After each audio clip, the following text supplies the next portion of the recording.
Naghahanap ng kakaibang food trip ngayong weekend. Subukan ang Maginhawa Street sa Teachers Village, Quezon City, ang ipinakilala ngayong food and art capital ng lungsod.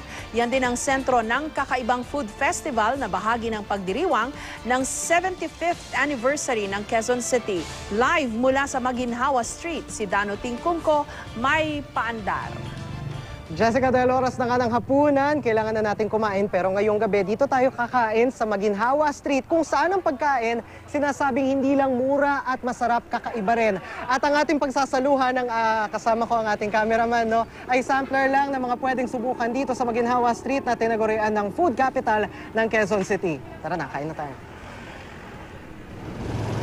Kung ang sikmura naghahanap ng ginhawa, sa dami ng pwedeng kainan, bakit daw di subukan ang maginhawa? Ang kalsadang ito sa pagitan ng Barangay Sikatuna at Teachers Village, aakalain nyo bang tahanan pala ng sangkaterbang kainan? At ang mga masusubukan hindi basta-basta, meron at merong swak sa bawat tema. Kung tayo ay isang hapag, ang bawat lamang pagkain sumasalamin sa ating bawat damdamin. At dito sa Gayuma ni Maria, ang bawat yugto ng pag-ibig may katumbas na putahe. Mula sa tuliro, mga lasa ng tamis ng unang silakbo ng puso, hanggang sa tikabu, itong sabaw, ang mainit na lasa ng ligawan, hanggang sa mga lasa ng nilasing ni Eva si Adan, o ng wagas at tunay na commitment o pagsasama. Pero kung ikaw, ang iyong pag-ibig ay nauwi sa pait ng paghiwalay, huwag kang mag-alala, dahil ang iyong kakampi, ang tamis ng panghimagas.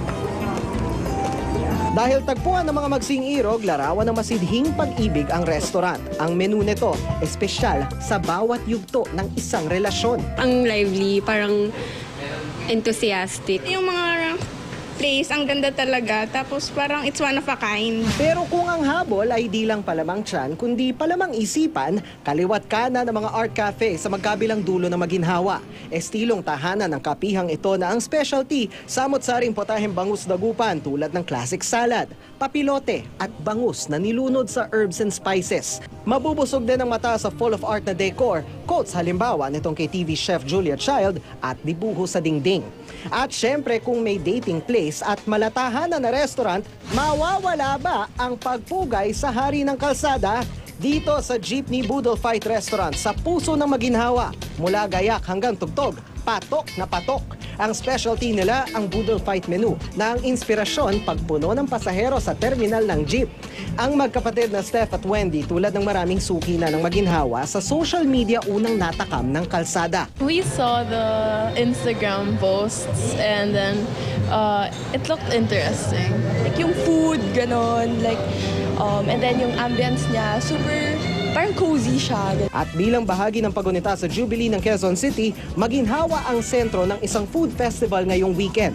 Kumpara sa ibang mga kainan, may espesyal daw na karakter ang Maginhawa na umusbong at yumabong mag-isa at ngayon itinuturing na food and art capital ng lungsod. Maginhawa Street has been creating a buzz in Quezon City without government support or intervention. No? It's just that people who are artistic, who are edgy, who want something new, but who value money, the places also are really creative. No? And we want that vibe, that innovative, creative vibe to be maintained here. Plano raw ni Quezon City Vice Mayor at Tourism Head Joy Belmonte na magpasa ng ordinansa para masigurong hindi mababago ang mukha ng Maginhawa. Kasama sa plano ang pagbabawal sa pagtatayo ng mga fast food chain at mall sa lugar, incentives tulad ng tax break sa mga negosyante at pagpapalawak sa mga sidewalk para maging pedestrian-friendly.